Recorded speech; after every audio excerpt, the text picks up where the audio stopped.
Hormuz প্রণালীকে ঘিরে আবারও যুদ্ধের দামামা।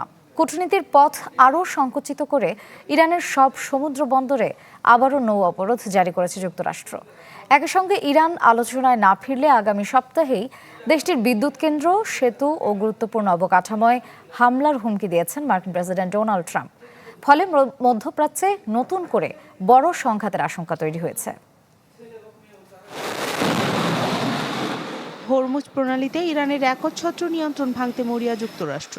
তাই কূটনীতিকে বুড়ো আঙুল দেখিয়ে হরমুজে মার্কিন প্রভাব খাটাতে চলছে নানা কৌশল।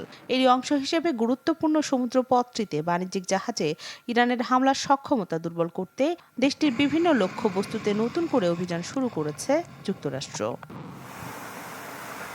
মঙ্গলবার থেকে ইরানের বন্দরগামী ও বন্দর ত্যাগ করা সব জাহাজের ওপর ফের কার্যকর হয়েছে মার্কিন নৌ অবরোধ। বর্তমানে অঞ্চলটিতে 20টির বেশি মার্কিন যুদ্ধজাহাজ এবং শত শত সামরিক বিমান মোতায়েন রয়েছে।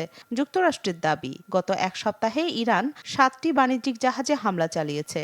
ট্রাম্পের হুঁশিয়ারি, আলোচনায় না ফিরলে প্রথমে বিদ্যুৎ কেন্দ্র, এরপর সেতুগুলো লক্ষ্যবস্তু করা হবে।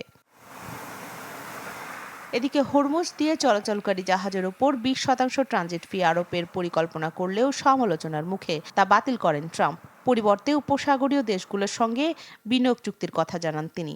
এছাড়া ইরানের কেন্দ্রীয় ব্যাংকের সাথে যুক্ত একাধিক ক্রিপ্টো ওয়ালেটের উপর নিষেধাজ্ঞা দিয়েছে যুক্তরাষ্ট্রের অর্থ মন্ত্রণালয়। এতে $13 কোটি বেশি মূল্যের সম্পদ জব্দ করা হয়েছে জানিয়েছেন দেশটির অর্থমন্ত্রী স্কট বেসেন্ট। থেমে নেই ইরানও। পাল্টা জবাবে জর্ডানে মার্কিন আজরাক ঘাঁটিতে ড্রোন হামলা চালিয়েছে তেহরান। বাহরাইন ও কুয়েতে অস্ত্র ও সামরিক গুদাম লক্ষ্য করে হামলা চালানোর কথা জানিয়েছে আইআরজিসি। যুক্তরাষ্ট্রের অন্যায় অবিচার শেষ না হওয়া পর্যন্ত হরমুজ প্রণালী খুলে দেওয়া হবে না, সাফ জানিয়ে দিয়েছে সামরিক বাহিনীটি। ইরানের ছোড়া ড্রোন প্রতিহতের দাবি করেছে কুয়েত। ফার্ম ফ্রেশ পাস্তুরিত তরল দুধ, বেশি ভালো দুধ।